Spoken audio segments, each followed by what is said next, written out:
Hi, this is Ghibran here. நம்ம லைஃப்பில் நம்ம பல பேரை மிஸ் பண்ணியிருப்போம். திரும்ப கிடைக்காத தூரத்துக்கு கூட அவங்க போயிருப்பாங்க.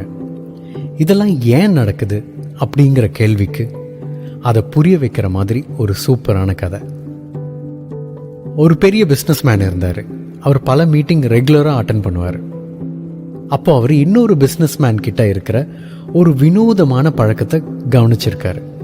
அது என்னன்னா, எத்தனையோ கோடிக்கு சொந்தமான அந்த பிஸ்னஸ்மேன் எப்போவுமே ரொம்ப சாதாரணமான சீப்பான பேனாவை யூஸ் பண்ணுறத அடிக்கடி பார்த்துருக்காரு. ஒரு நாள் அவர்கிட்ட, ஏன் இந்த மாதிரி சாதாரணமான பேனாவை யூஸ் பண்ணிட்டு இருக்கீங்க? நான் பார்க்கும்போதெல்லாம் இதே மாதிரி பேனாவை தான் வச்சுருக்கீங்க அப்படின்னு கேட்டிருக்காரு. அதுக்கு அந்த கோடீஸ்வர பிஸ்னஸ்மேன், என்கிட்ட ஒரு பழக்கம் இருக்குது. அது என்னன்னா, நான் எப்போ எங்கே எந்த இடத்துக்கு போனாலும் என்னோட பேனாவை மிஸ் பண்ணிட்டு வந்துடுவேன். ரொம்ப வருஷமாக இந்த பழக்கம் என்கிட்ட இருக்குது. அதை எத்தனையோ தடவை மாற்றிக்கணும்னு முயற்சி பண்ணியும் என்னால் முடியல. அதனால தான் இந்த மாதிரி பேனாவை நான் யூஸ் பண்ண ஆரம்பித்தேன். தொலைஞ்சு போனாலும் பரவாயில்ல அப்படின்னு சொல்லியிருக்காரு. இதை கேட்டு சிரித்த நம்ம பிஸ்னஸ்மேன், நீங்கள் ஒன்று பண்ணுங்கள், இருக்கிறதுலே வச்சு காஸ்ட்லியான பேனாவை நீங்கள் யூஸ் பண்ண ஆரம்பிங்க, அப்புறம் பாருங்கள் அப்படின்னு சொல்லியிருக்காரு.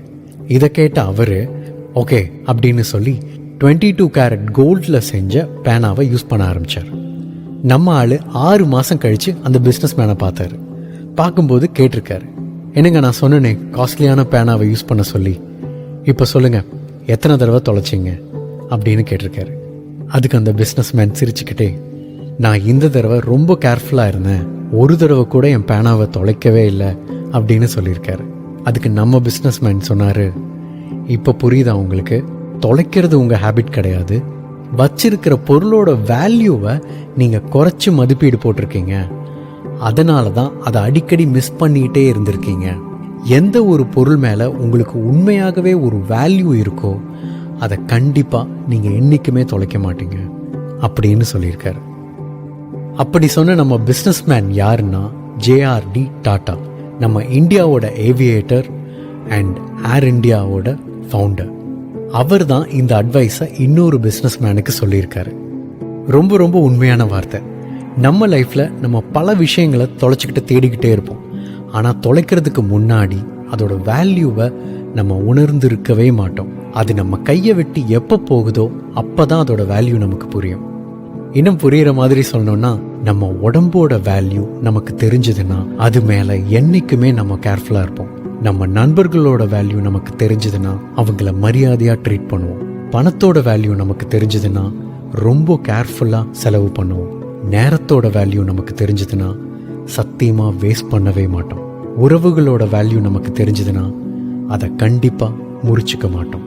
காதலோட வேல்யூ நமக்கு தெரிஞ்சதுன்னா நம்ம யாரையும் ஹர்ட் பண்ணவே மாட்டோம். நாம் கேர்லெஸ்ஸாக இருக்கிறது அதோட வேல்யூ தெரியாதப்ப தான். அதோட வேல்யூ உண்மையாகவே நமக்கு தெரிஞ்சதுன்னா நாம் கண்டிப்பாக கேர்லெஸ்ஸாக இருக்கவே மாட்டோம். அதனால் எல்லாத்தோட வேல்யூவையும் தெரிஞ்சு உணர்ந்து செயல்படுவோம். தேங்க்யூ.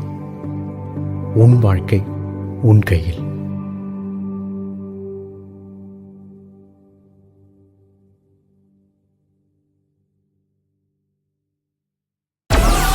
Download Moj.